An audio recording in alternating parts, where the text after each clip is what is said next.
Hello और नमस्ते दोस्तों। कैसे हो आप लोग? आई होप आप अच्छे होगे और अच्छा कर रहे होगे। दोस्तों, जैसे आपको पता है कि अभी हम लोग ने एम सीरीज पे काफ़ी सारे डाउट्स को सॉल्व करने के लिए काफ़ी सारे वीडियोज लाए हैं। आज हम बेसिकली बात करेंगे एम्स एम्स आर ई 4 के अ, अभी बारे में। आज का हमारा जो सेशन है M C R E 4। Basically इसमें हुआ क्या है एम सी आर ई 4 में? इसमें जो अभी रिजल्ट है रिजल्ट है वो आउट हो गया, यानी 22/1/2026 को ये रिजल्ट आउट हो गया है। तो वहाँ पे काफ़ी बच्चों को कंफ्यूजन थी कि एमएलटी सेक्शन के जो भी बच्चे एमएलटी सेक्शन के हैं उनको काफ़ी कंफ्यूजन था कि भैया अभी मेरा आगे का प्रोसेस क्या है, मैं सेलेक्टेड हूँ कि नहीं हूँ।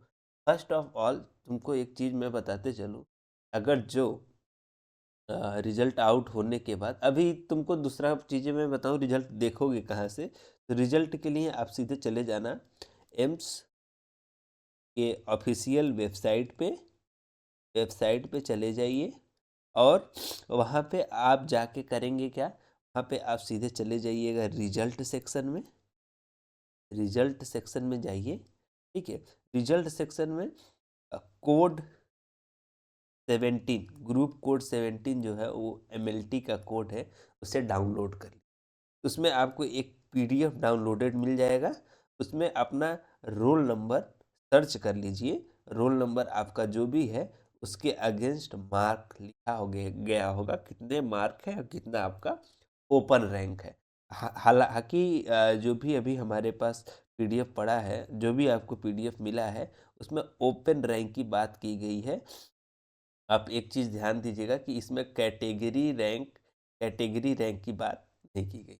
कैटेगरी रैंक नहीं है, तो ओपन रैंक की बात की गई है। ठीक है, दूसरी चीज़ मैं आपको बताते चलूँ कि अगर जो आपने ये पीडीएफ आप डाउनलोड कर लिया, अपना नंबर देख लिया, तो अब आपका डाउट होगा कि एम आई सेलेक्टेड और नॉट। एम आई सेलेक्टेड और फर्स्ट ऑफ ऑल जो आपने रिजल्ट डाउनलोड किया वो क्या है? बेसिकली वो आपका जो पीडीएफ डाउनलोड किया रिजल्ट, शॉर्ट लिस्टेड कैंडिडेट्स के नाम है। नॉट जो आपने पीडीएफ लिया वो शॉर्ट लिस्टेड कैंडिडेट का है, सेलेक्टेड कैंडिडेट का नहीं है। दोनों में अंतर है। देखो बच्चों, शॉर्ट लिस्टेड कैंडिडेट जो है वो शॉर्ट लिस्ट हुए हैं फॉर द डीवी। ठीक है, डीवी के लिए या फिर इन्हीं में से कुछ बच्चे जो हैं उनको सेलेक्ट किया जाएगा इनमें। किसके लिए? Document verification. इनमें से कुछ लोगों को, इसमें जो टॉप रैंक होल्डर्स हैं कैटेगरी वाइज या ओपन रैंक वाइज। अब आपका क्या चीज़ें ध्यान देनी होगी, आपको समझना होगा कि भैया हमारा तो कैटेगरी रैंक जो भी है उसके आधार पे हमको क्या करेंगे। जैसे हम देखो, जनरल कैटेगरी है, ईडब्ल्यूएस कैटेगरी है, या हमारा एससी कैटेगरी है।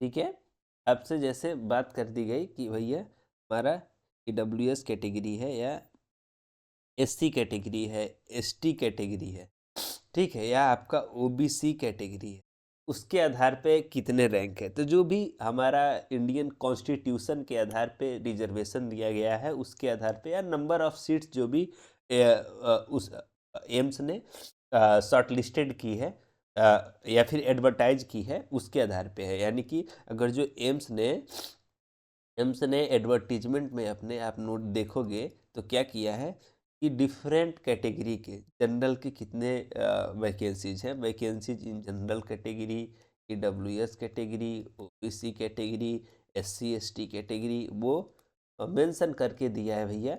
अब आपको कोई भी डाउट है तो वो कैटेगरी को रेफर कर लीजिएगा। ठीक है, उस एडवर्टीजमेंट को रेफर करेंगे तो उसमें आपको मिल जाएगा कि किसके कितने मार्क होंगे। तो ये हमारा हो सकता है। ठीक है, दूसरी चीज़ अब मैं आपको बताऊं भैया कि आप तो शॉर्ट लिस्टेड हो, मोस्ट ऑफ द स्टूडेंट्स, लगभग 4,000 स्टूडेंट्स को शॉर्ट लिस्टेड कर लिए, लगभग 4,000 स्टूडेंट्स और short listed for the MCRE 4, इतने लोग शॉर्ट लिस्टेड हो गए। अब इनमें से सेलेक्टेड कितने होंगे, तो जितना पोस्ट था लगभग 100 ऑफ पोस्ट के आसपास था, तो उतने लोग लगभग शॉर्ट लिस्टेड हो, इसमें से सेलेक्टेड होंगे। अभी आपको मैं बताते चलूं कि उनको पता कैसे चलेगा कि मैं सेलेक्टेड हूं या नहीं हूं। तो मैं आपको बताऊं, आपका जीमेल पे या मेल पे या आउटलुक जो भी आप चलाते हो, कम्युनिकेशन करा जाएगा एम्स के थ्रू आपको एक एम्स का एग्जामिनेशन सेल आपसे कांटेक्ट करेगा और देखोगे आपको देगा क्या, इंटीमेशन लेटर। इंटीमेशन लेटर क्या होता है, सूचना पत्र देगा कि भाई you are selected for the next round of MCRE 4, now you are going for DV, document verification के लिए। तो आपको अपने सारे डॉक्यूमेंट्स रेडी रखने पड़ेंगे। वो क्या क्या डॉक्यूमेंट है उसकी बातें हम इसी वीडियो में करके ख़त्म करेंगे। ठीक है, तो कौन से बच्चे जो हैं वो शॉर्टलिस्टेड हो सकते हैं, इसके लिए मैंने ऑलरेडी बताया था भैया कि अगर जो आप मेरा वीडियोस देख रहे हो तो उधर कट ऑफ बताई थी। कट ऑफ पे बहुत लोग हंस रहे थे कि भाई इतना कट ऑफ नहीं जाएगा, 350 आप बोल रहे हो बहुत ज़्यादा है। तो मैंने बताया था कि वो सेफर साइड था, 320, 320, ठीक है, 320 टू 330 से ऊपर जितने बच्चों ने मार्क्स लाया है उनका लगभग तय है सिलेक्शन, उनका सिलेक्शन। ठीक है, अगर जो 320 से 330 मार्क्स आपने लाए हैं तो आपका सिलेक्शन तय है। ठीक है, 320 330 से ऊपर है तो सिलेक्शन लगभग तय है। और रैंक वाइज बात करूंगा तो ओपन रैंक में अगर जो आपने लगभग 200 रैंक में क्वालिफाई किया है तब भी आप तैयार हो जाइए document verification. 200 rank is the most common thing, वो चीज़ आपको ध्यान रखना है कि 200 रैंक के अंदर है तो कर लीजिए। रही बात कैटेगरी वाइज तो उसे आप देख लीजिएगा कि अगर जो आप SC ST कैटेगरी में हैं तो आप उनमें से कितने बच्चों ने क्वालिफाई किया है SC कैटेगरी के और आपका कौन सा रैंक है उसके आधार। मैंने मोटा मोटी आपको बता दिया कि इस रैंक के अंदर हो भाई तो तुम्हारा हुआ है, नहीं हो तो फिर आप नेक्स्ट राउंड की तैयारी करिए, DB के लिए मत इंतजार करिएगा। ठीक है, नेक्स्ट राउंड की तैयारी करिए। अब बात करते हैं DB में आपको आपको चिंता करने की ज़रूरत नहीं है। जैसे बताया जीमेल के थ्रू आपको इंटीमेट किया जाएगा कि भाई you are selected for that, अभी आप रेडी रहिए DV के लिए। ये लंबा प्रोसेस है, काफ़ी 5-6 महीने का टाइम इसमें लग जाता है। अब आपको मैं बता दूं DB में आपको रखना क्या क्या है। जैसे देखो तुम्हारा क्वालिफिकेशन, नेक्स्ट हमारा हो गया DB क्या क्या होगा, जिनका इसमें रैंक है उनके लिए ये वीडियो हो गया मेरा। अभी क्वालिफिकेशन के लिए आपका क्वालिफिकेशन का जो भी सर्टिफिकेट्स उसे तैयार रखिए।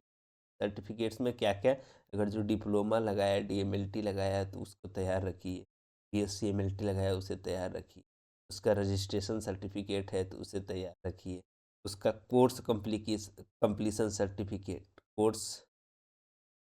कंप्लीशन सर्टिफिकेट उसे भी तैयार रखिए। ठीक है, ये सारे सर्टिफिकेट तैयार रखिए। और अगर जो आपके पास एक्सपीरियंस है तो एक्सपीरियंस जहाँ पे भी आप जॉब कर रहे हो, जहाँ से भी एक्सपीरियंस लिया है उसको, एक्सपीरियंस लिया है या जॉब कर रहे हो वहाँ से आपको इंटीमेट करके रखिएगा। ठीक है, आपके सेफ्टी के लिए है ये, आप उनको बता के रखिएगा कि भाई कि जहाँ पे करेंट जॉब या फिर प्रीवियस जॉब जो भी किया आपने, जिसका भाई डॉक्यूमेंट लगाया है उनको इंटीमेट करके रखिए कि एम्स की टीम उन तक जाएगी क्या करने ऑडिट के लिए। ठीक है, आपका डॉक्यूमेंट को रीवेरीफाई करने के लिए उस सेंटर पे जाएगी, एक्सपीरियंस जहाँ से आपने लिया है वहाँ पे पता किया जाएगा कि आप वहाँ पे काम करते थे कि नहीं करते थे। ऐसा नहीं है कि जो डॉक्यूमेंट्स लिए हैं वो डुप्लीकेट या फर्जी हो, इस तरह की चीज़ें को देखने के लिए एम्स की टीम श्योर जाएगी।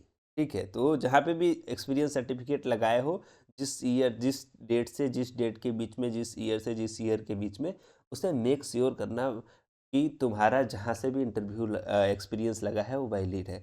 तो वैलिड एक्सपीरियंस सर्टिफिकेट होना चाहिए, और उसे आप जहाँ से भी आपने जहाँ का भी एक्सपीरियंस लगाया उसे इंटीमेट कर दीजिए आपके सेफ्टी के लिए। ठीक है, ये 1-2 महीने में टीम ज़रूर जाएगी वहाँ। अब ये डीवी होने के बाद आपको फिर फाइनल ज्वाइनिंग लेटर मिलेगा। ये तो था मेजर चीज़ें, और इसके साथ-साथ जो रेस्ट ऑल चीज़ें, जैसे आधार रेडी रखिएगा अपना, ठीक है? और क्या रेडी रख सकते हैं आप? कास्ट सर्टिफिकेट रेडी रख सकते हैं, ठीक है? पीडब्ल्यूडी से हैं तो पीडब्ल्यूडी का सर्टिफिकेट रेडी रखिए। ये सारा डिटेल्स भी इसके साथ एडिशनल, ठीक है? These all are the detail जिसे आपको रेडी रखना है after the getting your intimation letter by the mail, ठीक है? नेक्स्ट चीज़ें क्या होती हैं कि अभी जिन बच्चों ने जो बच्चे अ, 200 कैटेगरी रैंक से 200 रैंक से के बाद के हैं, उनको क्या करना चाहिए भाई? उनको अब फिर से प्रिपेयर करना, फिर से प्रिपेयर करने, रीस्टार्ट करो फिर से, ठीक है? रीस्टार्ट करिए, ठीक है? कहाँ से करोगे? कहाँ से करोगे? लैबमेट से हम लोग नया बैच शुरू करने वाले हैं, नया बैच शुरू करेंगे, ठीक है? किसके लिए? एम्स एम्स तैयारी के लिए। तो अगर जो आप इंटरेस्टेड हैं तो हमारा बैच से जुड़ सकते हैं।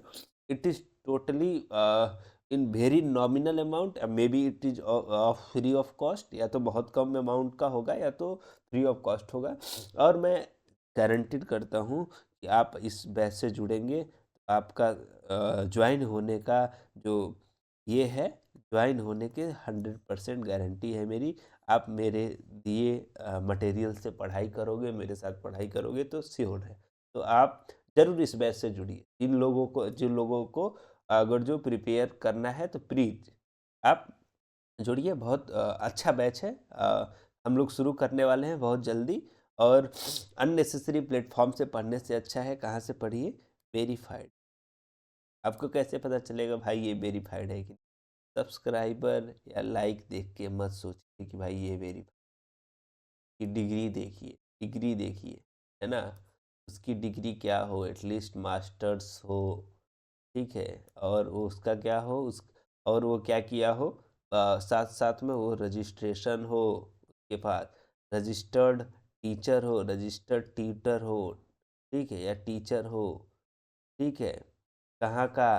आपका एमएलटी का, एमएलटी या एमएलएस फील्ड, ये देखिए तब पढ़िए। ऐसे नहीं फर्जी चैनलों से पढ़ के उल्टा सीधा गड़बड़ कर देंगे, ऐसा नहीं करना है बच्चों, ठीक है? रेस्ट ऑल द थिंग कि जिसे आपको फॉलो करना चाहिए, अगर जो आप करते हो तो बहुत ही अच्छी बात है। और अगर जो आपने तैयारी करने में किधर भी गलती हो गई है कुछ भी, तो इसके लिए देखो ज़्यादा सोचना है नहीं, ठीक है? फिर से तैयार करेंगे, फिर से हम लोग बैक करेंगे, और इस 2026 में जॉब लेके मानेंगे, ठीक है? तो आप टेंशन मत लीजिए, वन मोर चांस, एक बार और ट्राई करिए, ठीक है? यहाँ पे रुकना नहीं है बच्चों, एक बार और ट्राई करो, पक्का होगा, ठीक है?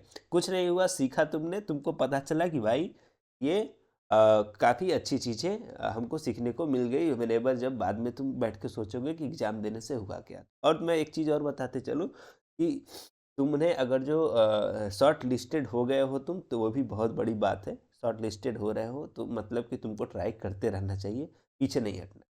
तो तब तक के लिए थैंक यू अब आपको ये वीडियो देखने के लिए। नेक्स्ट कोई भी डाउट है तो कमेंट बॉक्स खुला है, वहाँ पे कमेंट करिए, मैं आपके कमेंट का आंसर ज़रूर दूंगा।